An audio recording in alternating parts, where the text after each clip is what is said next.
Lijep pozdrav svima i dobrodošli u novi Geek Jackpot video. Za ovaj video ćemo se vratiti recenzijama slot igara, a igra koju smo odabrali ovoga puta je Hot Stars. Radi se o igri koja ima popularne voćkice kao simbole, ali je nešto modernijeg izgleda jer je njezin kreator Fuzzy Interactive. Simboli imaju različite vrijednosti, a kao i u mnogim drugim igrama, sedmica je najvrijedniji simbol. No još jedan je simbol koji bi mnogi mogli poželjeti, a to je simbol Feniksa koji, kao što možete i pročitati, fiksira cijelu rolu kao Wild i igraču dodjeljuje jednu besplatnu vrtnju.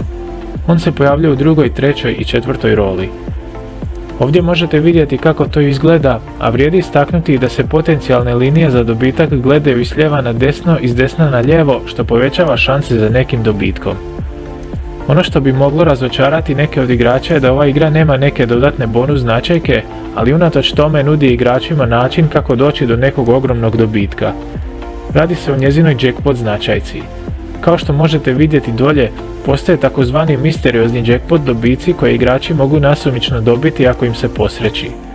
Ta dva jackpot dobitka su Platinum i Diamond, a ne postoji neki određeni način kako se bira dobitnik. Ti iznosi jackpota konstantno rastu, odnosno riječ je o progresivnim jackpot dobicima koji se resetiraju tek kad ih netko dobije. Osvrnimo se sada i na RTP ove igre. On za Hot Stars iznosi 95,56%, što je sasvim solidno, znajući da je prosječni RTP slot igara u rangu od oko 93 pa do 97%. Gledajući sve značajke koje ova igra posjeduje, može se reći da je poprilično zabavna, ali i nudi neke velike dobitke, te bi je zato preporučili svima koji traže jednostavnu, ali istovremeno isplativu igru. Što se ove recenzije tiče, to bi bilo to, a za slične sadržaje se pretplatite na naš kanal. Lijep pozdrav do idućeg videa.